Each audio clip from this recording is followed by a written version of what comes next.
বাগমারাতে বলি আমাদের কিছু হ্যাডাম আছে যে তারা যে বলে অমুক ভাইয়ের সালাম নিন কাশি মার্কাই ভোট দিন। আমি একদিন তারা শেখ হাসিনা যে বড় নেতাকে তুই অমুক ভাইয়ের সালাম নিন কাশি মার্কাই ভোট দিন, একদম মায়ের হাঁটা হাঁটা বাগমারাতে আবুল কালাম আজাদ নৌকা পাইছে, পৃথিবীর কোনো শক্তি এখানে নৌকাকে ফেল করতে পারবে না।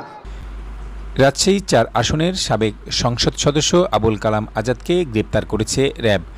গণঅভ্যুত্থানে ছাত্র জনতার উপর হামলার মামলায় রাজধানীর মিরপুর থেকে তাকে গ্রেপ্তার করা হয়। গ্রেপ্তারকৃত সাবেক এমপি আবুল কালাম আজাদ এতদিন ঢাকায় গা ঢাকা দিয়েছিলেন। তার গ্রেপ্তারে বাগমারাবাসী আনন্দ মিছিল, মিষ্টি বিতরণ ও আতশবাজি ফুটিয়ে উল্লাস প্রকাশ করে। বাগমারা থানার ওসি তহিদুল ইসলাম জানান, গত ৫ আগস্ট জনতার অভ্যুত্থানে সরকার পতন হয়।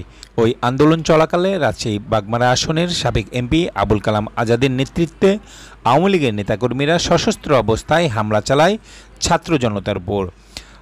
হামলার সময় কয়েকজনকে পিটিয়ে ও কুপিয়ে গুরুতর জখম করা হয়। এছাড়া ওই সময় তাদের হত্যার উদ্দেশ্যে গুলি চালানো এবং ককটেলের বিস্ফোরণ ঘটানো হয়।